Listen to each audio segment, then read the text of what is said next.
नमस्कार दोस्तों, sunrise maths point के ऑनलाइन प्लेटफॉर्म पर आपका स्वागत है। दोस्तों, हम पढ़ रहे हैं मैट्रिक्स और मैट्रिक्स के अंदर हमने मैट्रिक्स का एडजॉइंट निकालना और मैट्रिक्स का इन्वर्स निकालना हमने पिछली क्लास में सीखा था और आज उसी को अपन आगे बढ़ाएंगे, यानी मैट्रिक्स का इन्वर्स निकालना जो वो हम सीखेंगे। आज हम एक्सरसाइज 4.5 जो है उसके बचे हुए क्वेश्चन, क्योंकि पिछली क्लास में हमने एक्सरसाइज 4.5 जो वो शुरू कर दी थी, उसके बचे हुए पर्सन जो है वो आज अपन करने वाले हैं। साथियों, मेरा एक आपसे फिर एक निवेदन है कि आप क्लास को ज़्यादा से ज़्यादा शेयर किया करो, क्योंकि इस तरीके की क्लासें मैं कोशिश कर रहा हूँ कि आपको अच्छी से अच्छी क्लासें जो है वो प्रोवाइड करवा सकूँ। तो आने वाले बोर्ड जो क्लासें हैं, अगर कोई बच्चा 12th क्लास के हिसाब से पढ़ रहा है तो उनके लिए तो ये रामबाण है ही, उनमें तो कोई शंका ही नहीं है कि कोई पर्सन इसमें से अगर इतने क्लासें पढ़ने के बाद कोई बच्चा अगर पर्सन को नहीं कर पाए, बशर्ते प्रैक्टिस ज़रूरी है। नंबर 2, जो बच्चे कंपटीशन के लिए तैयारी कर रहे हैं उनके लिए भी ये बहुत ज़्यादा फायदेमंद है। कंपटीशन के अंदर अगर पेपर उठा के देखेंगे तो इस टाइप के पर्सन जो अभी तक जितने भी टॉपिक पढ़े ना, उनमें उसी टाइप के पर्सन ज़्यादा आए हुए हैं। ठीक है, हालांकि कुछ पर्सनों के स्टैंडर्ड थोड़े से ऊंचे हैं, तो वो हमें जब क्वेश्चन सीरीज शुरू करेंगे तो उसमें, क्योंकि बेस अगर अपना मजबूत होगा तो हम क्वेश्चन सीरीज जब शुरू करेंगे, क्योंकि आधार तो यही है, इन्हीं पर आने हैं, तो क्वेश्चन सीरीज जब शुरू करेंगे तो हम तरह तरह के प्रश्न देखेंगे। तो इनमें अगर ये चीज़ें हम क्लियर करके बैठे हैं तो फिर उन प्रश्नों को करने में हमें बहुत ज़्यादा मदद मिलेगी। तो मेरा निवेदन आपसे यही है कि आप ज़्यादा से ज़्यादा जो है अपने इस क्लास को शेयर किया करो, और जब पहली बार जब क्लास को देखने बैठे हैं उसी समय फिर भूल जाते हैं, उसी समय आप लाइक कर दिया करो, क्योंकि एक लाइक जो वो मुझे काफ़ी मोटिवेशन देता है। तो आप लाइक किया करो, और अगर चैनल पर पहली बार विजिट कर रहा है कोई साथी तो चैनल को सब्सक्राइब जरूर कर ले, क्योंकि निश्चित रूप से ही आपको इस चैनल के ऊपर बहुत अच्छी अच्छी क्लासेस जो मैथमेटिक्स की मिलने वाली हैं, पूरा का पूरा कंटेंट जो वो इस पर मिलने वाला है। तो आज इसी के साथ अपनी क्लास को बढ़ाते हैं आगे, और देखो अब हम मैट्रिक्स का इन्वर्स निकालना सीखेंगे। ठीक है, तो मैट्रिक्स का इन्वर्स निकालना सीखेंगे, और हमने एक्सरसाइज 4.5 जो थी वो शुरू कर दी थी, और उसमें हमने पिछली क्लास में जो शुरू के 4% थे वो कंप्लीट कर लिए थे। अब निकालना अपने को मैट्रिक्स दे रखी है, उसका इन्वर्स निकालना है, यानी व्युत्क्रम मैट्रिक्स अपने को ज्ञात है, कोई मैट्रिक्स दे रखी है और उसका व्युत्क्रम मैट्रिक्स अपने को निकालना है। ये हम शुरू करेंगे, और इसमें पहले मैं 2x2 की मैट्रिक्स के बारे में बताता हूँ और फिर 3x3 की मैट्रिक्स अपन लेंगे, उसका इन्वर्स निकालेंगे। ठीक है, तो देखो क्वेश्चन नंबर अपना 5 से लेकर 11 तक पर्सन में दे रखा है कि 5 से लेकर 11 तक के जो पर्सन है उनमें पहले तो आपको ये चेक करना है कि कौन सी मैट्रिक्स ऐसी है कि जिसके व्युत्क्रम का अस्तित्व है। अगर अस्तित्व है तो फिर अपने को इन्वर्स निकालना है, यानी व्युत्क्रम मैट्रिक्स अपने को निकालनी है। मतलब ये हुआ कि आपको पहले तो ये चेक करना है कि कौन सी मैट्रिक्स इन्वर्सिबल है। इन्वर्सिबल मतलब उसका इन्वर्स निकाला जा सकता है, और फिर अगर इन्वर्सिबल है तो उसका इन्वर्स निकालो। ये पर्सन अपने को पूछ रहा है।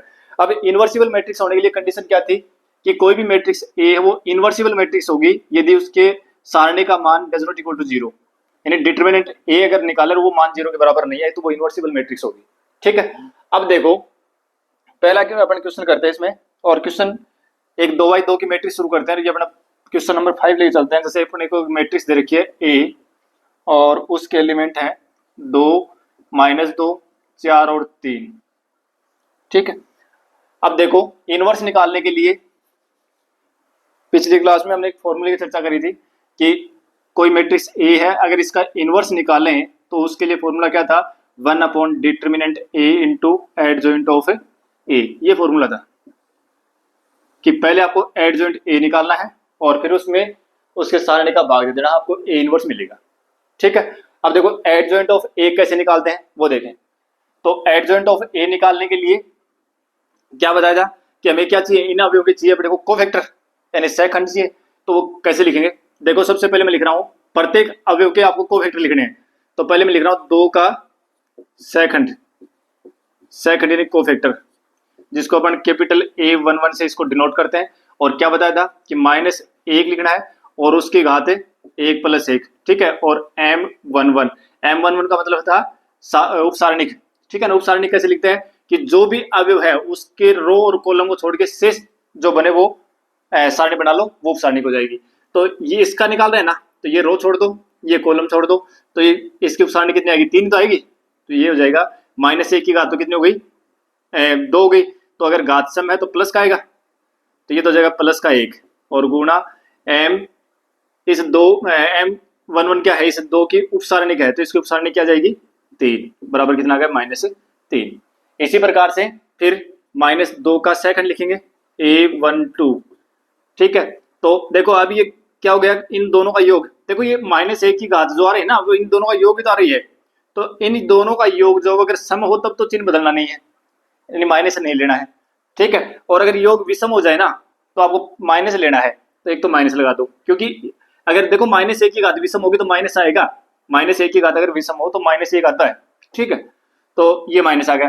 फिर m12 मतलब इससे -2 की उपसारणिक लिखनी है, तो -2 की उपसारणिक लिखे तो इस रो को छोड़ो और इस कॉलम को छोड़ो, कितना आ जाएगा 4, ठीक है। इसी प्रकार से फिर 4 का सेकंड a21, तो ये भी देखो दोनों का योग क्या रहा है, विषम आ रहा है तो माइनस आएगा। अब इसका निकाल है ना, तो इस रो को छोड़ दो इस कॉलम को छोड़ दो, कितना आ जाएगा -2 बराबर आ गया 2। फिर 3 a22, इस 3 का अपने क्या लिखना है, कोफैक्टर लिखना है, तो क्या जाएगा इस 3 का लिखना है, तो देखो इन दोनों का योग सम आ रहा है तो प्लस आएगा, यानी माइनस नहीं लगाना है, ठीक है। अच्छा अब इसका लिखना है अपने को कोफैक्टर, तो इस कॉलम को छोड़ दो इस रो को छोड़ दो, कितना आ जाएगा 2 आ जाएगा, तो ये 2 आ गया, ठीक है। अब एडजॉइंट ऑफ ए कैसे लिखते हैं, एडजॉइंट ऑफ ए कैसे लिखते हैं, क्या बताया था कि प्रत्येक अवयव का कोफैक्टर लिखना अपने को, तो इस अवयव का कोफैक्टर कितना हुआ -3, इस -2 का कितना हुआ -4, इसका कितना हुआ 2 और इसका कितना हुआ 2, लिख दिया। और फिर इसका क्या करना है, ट्रांसपोज करना है, डेश लगाना है। तो ट्रांसपोज का मतलब क्या था कि रो को कॉलम बनाना है, तो -3 -4 2 और 2, यानी जो रो है उसको कॉलम बना दो, ठीक है। ये कौन आ गया, एडजॉइंट ऑफ ए आ गया, ठीक है। तो एक तो हमें एडजॉइंट ऑफ ए चाहिए था, ये निकाल लिया, और ए क्या चाहिए, डिटर्मिनेंट ए भी चाहिए ना। अच्छा देखो इस क्वेश्चन में अपने को कह रहा है कि ए इनवर्स का अस्तित्व होगा कि नहीं होगा, ये चेक करना पहले अपने को। तो अगर ए इनवर्स का अस्तित्व चेक करना हो तो पहले ही निकाल लें, जैसे ये दे रखा तो यहाँ डिटर्मिनेंट ए का मान पहले निकाल लें, तो क्योंकि अगर डिटर्मिनेंट ए का मान 0 आ जाएगा तो फिर इसका इनवर्स नहीं निकलेगा, फिर इससे कोई मतलब नहीं आगे एडजॉइंट निकालने के, ठीक है। तो डिटर्मिनेंट ए का मान निकालें तो 2 -2 4 3, क्या आएगा, ऊपर जाओ नीचे 3 दूनी 6, फिर -4 दूनी 8, तो माइनस के 8 होंगे ना, तो -1 माइनस पहले से और -8 ही आएंगे तो गुणा होकर प्लस का 8 हो जाएगा, 14 आ गया, जो कि डज नॉट इक्वल टू 0, 0 के बराबर नहीं है,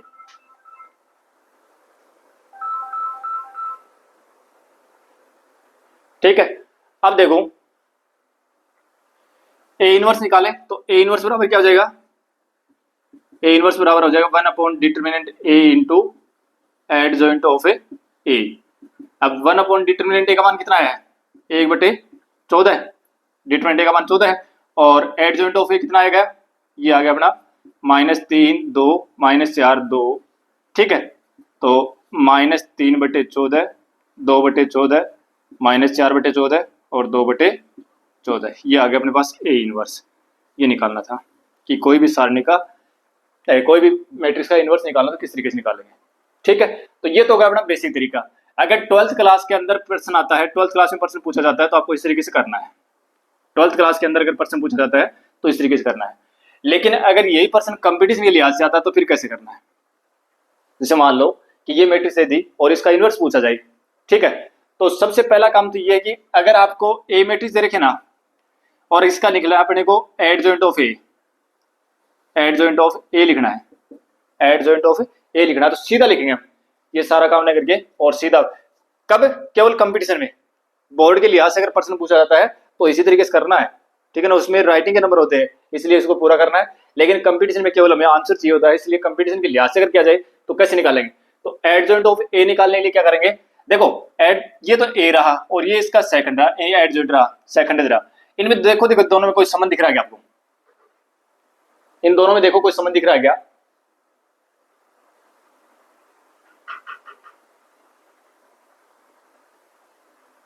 देखो ये गलत आ गया, -1 नहीं आएगा, -1 की बात प्लस संबंध नहीं है ना, तो प्लस का आएगा ये, तो ये प्लस का आएगा, तो ये प्लस आएगा, ये प्लस आएगा, थोड़ी सी मिस्टेक होगी इसमें, ठीक है, करेक्शन को ठीक कर लें।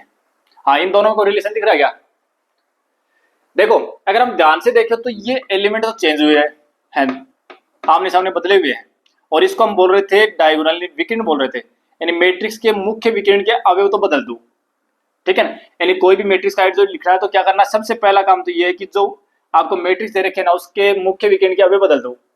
तो 3 और 2 बदल दिया, ठीक है। बाकी जो 2 अवयव बचते ना उनके चिन्ह बदल दो, वो अपनी जगह रहेंगे लेकिन चिन्ह बदल जाएंगे। तो इसका तो कर दो प्लस का 2 और इसका कर दो माइनस का 4। देखो देखिए ये था क्या, एडजॉइंट ऑफ ए, ये रहा, सॉरी नीचे लिखना है, देखो नीचे एडजॉइंट ऑफ ए ये है, देखो देखिए ऐसा कैसा किया, ये तो है, ठीक है।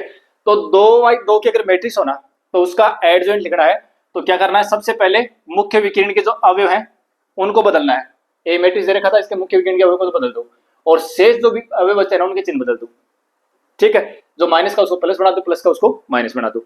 देखो और लिखूंगा कोई मैट्रिक्स, जैसे मान लो अपने कोई मैट्रिक्स दे दी ए और मैट्रिक्स ये है 0 2 1 3 और -2, ये ले लें, ठीक है।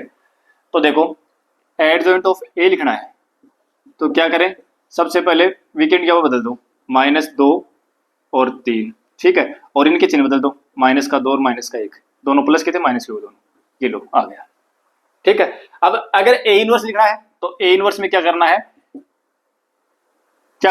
ए इनवर्स अगर सीधा ए इनवर्स लिखना हो तो क्या करना है कि ये तो करना है आपको, विकर्ण के अवयव बदलने हैं, -2 और 3, चिन्ह बदलने हैं, -2 और -1 बदल दिया, और 1 बटे इसके सारणी का मान कितना आएगा, -6 और -2 माइनस का 8, ये आ गया ए इनवर्स। ये तो किया पढ़ने, देखो यही तो है, ए इनवर्स बराबर 1 determinant A into adjoint of A, ठीक है। तो एडजॉइंट ऑफ ए हमने लिख दिया, एडजॉइंट ऑफ ए सीधा लिखना है, क्या करना 2x2 की मैट्रिक्स के लिए अगर सहखंडक लिखना है, एडजॉइंट लिखना है तो क्या करना है, मुख्य विकर्ण के अवयव को बदल दो और चिन्ह बदल दो दोनों के, जो शेष जो विकर्ण है सॉरी मुख्य विकर्ण के अलावा जो भी बचते हैं उनके चिन्ह बदल दो, ठीक है। और इनवर्स निकालना है तो जो भी आपके पास एडजॉइंट है उसमें उसके सारणी का भाग दे दो, बस आ गया। तो कंपटीशन में अगर सीधा लिखना हो तो हम इस तरीके से इसको लिखेंगे, ठीक है। बाकी 12वीं क्लास के लिहाज से अपने को इसी तरीके से निकालना है इनवर्स, ठीक है। ये था अपना 2x2 का मैट्रिक्स, उम्मीद करता हूं कि आराम से कर लेंगे। एक बार में नहीं समझ में आया दूसरी बार देखें क्लास, ये रिकॉर्डेड क्लास का फायदा होता है कि एक बार नहीं 2 बार देखो, 2 बार नहीं 3 बार देखो, ठीक है। जितनी बार जब तक समझ में नहीं आए तब तक देखें तो आराम से समझ में आ जाएगा। अब चलते हैं आगे, और ये चीजें तभी समझ में आएंगी जब पीछे वाले देखेंगे, क्योंकि इसमें को फैक्टर और उपसारणी काम आपके माइनर काम में आई है, जो कि पिछली क्लासों में पीछे की क्लास में हमने करी है। अब देखो 3x3 की मैट्रिक्स अपन पढ़ते हैं, और 3x3 की मैट्रिक्स के लिए मैं कर रहा हूँ क्वेश्चन नंबर 9 कर लेते, चलो क्वेश्चन नंबर 9। ए कोई मैट्रिक्स दे रखी है और उसके अवयव हैं 2 1 3 4 -1 0 -7 2 1, ठीक है। और ए इनवर्स निकालना अपने को, अगर एग्जिस्ट करता है तो विद्यमान हो तो विद्यमान है कि नहीं है, इसके लिए हम क्या करेंगे, ये चीज हमें बताएगी सारणी, इससे सारणी बनाओ 2 1 3 4 -1 0 -7 2 1, ठीक है।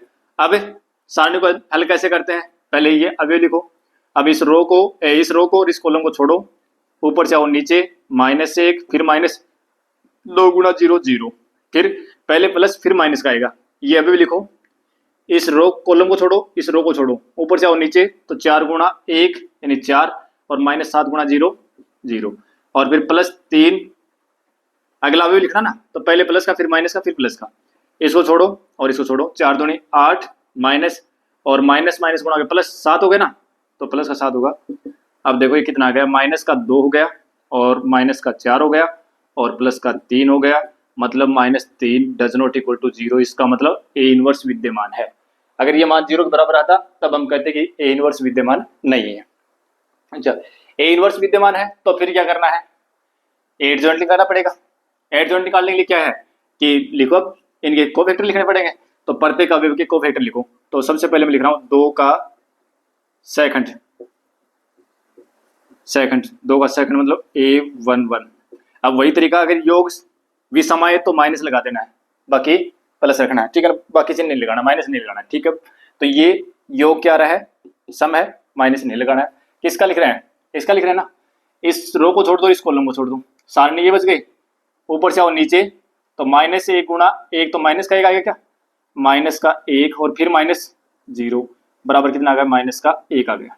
ठीक है, फिर 2 का सेकंड लिखो, A12। अब देखो कितना योग 3 आ गया ना, तो माइनस आएगा। ठीक है, अच्छा इसको छोड़ो और इसको छोड़ो, ऊपर से आओ नीचे, 4 माइनस जीरो बराबर माइनस का 4।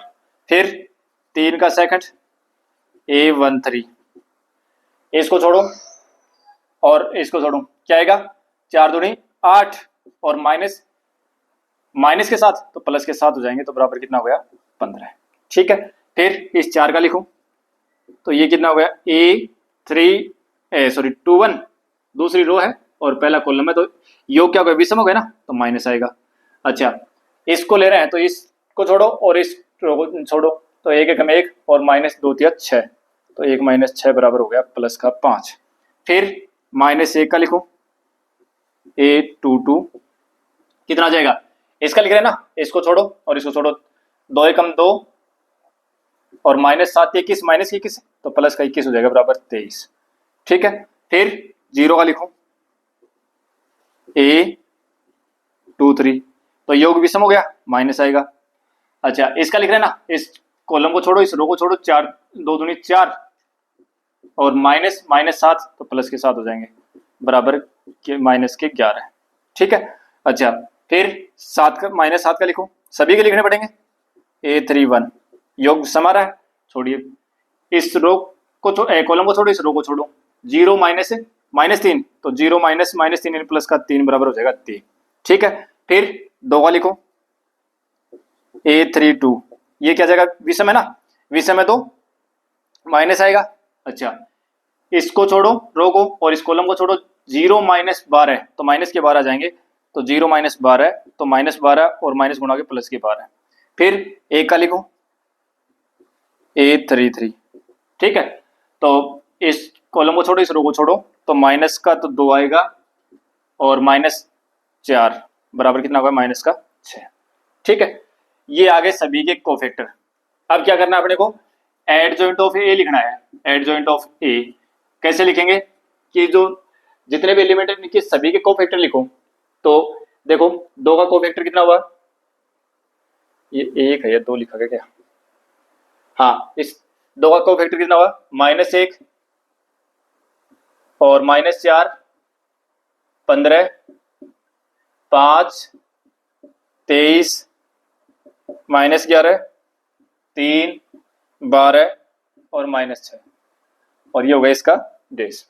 ठीक है, हाँ अब एडजॉइंट ऑफ ए बराबर क्या हो जाएगा, डेस लगाओ ना, तो इस डेस का मतलब ट्रांसपोज बना दो भाई, जो रो उसको कॉलम बना दो, कॉलम उसको रो बना दो, -1 -4 15 5 23 -11 3 12 -6 आ गया।